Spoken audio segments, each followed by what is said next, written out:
అస్సలాము అలైకుం వరహమతుల్లాహి వబర్కాతుహు. అందరికీ నమస్కారం. ఈరోజు మా తమ్ముడు నయీం ఖాన్ నూతన కార్యాలయం ప్రారంభించినారు. ఇక్కడికి వచ్చి నయీం ఖాన్కు అల్లాహ్ సుబ్హానహు తాలా ఆయుష్ ఆరోగ్యాలు అష్టైశ్వర్యాలు ఇవ్వాలని చెప్పి అల్లాహ్ దగ్గర దువా చేయడం జరిగింది.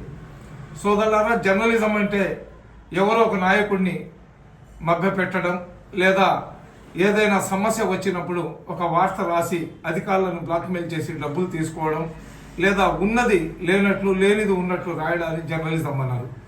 జర్నలిజం అంటే ప్రభుత్వానికి ప్రజలకు మధ్య వారధిలాగా ఉన్న సమస్యలను కళ్లకు కట్టినట్లు ప్రభుత్వం దృష్టికి తీసుకొని వెళ్ళి పేదలకు అండగా నిలబడడం, అదేవిధంగా రాజకీయ విశ్లేషణలు ఏదైతే ఉంటాయో ఆ రాజకీయ విశ్లేషణలను ప్రజలకు తెలియజేస్తూ తద్వారా ప్రజల గుండెలో స్థానం సంపాదించుకోవడాన్నే జర్నలిజం అంటారు.